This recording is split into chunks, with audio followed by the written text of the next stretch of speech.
This is an interesting story, Michael.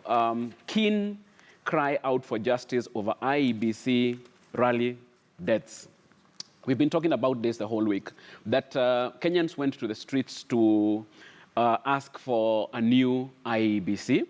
Some people died, Michael. Lives were lost. And for the politicians, life goes on. In fact, for them, life does not just go on. In fact, life has gotten even more engaging and more animated. For these families, their kin died, and there is no justice for them.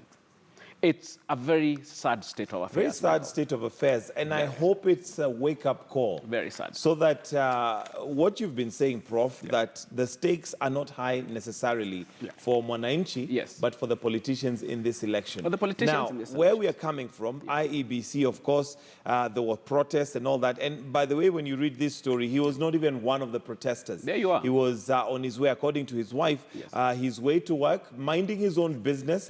But whether it was a stray bullet or whatever happened, he lost his life. That is a breadwinner who lost his life. It's a life lost. But life goes on, like you say, for the political class. And I hope that young people in this country are listening, and young people in this country are watching, and young people in this country are learning that for the politicians, you are just a tool to be used to achieve political ends.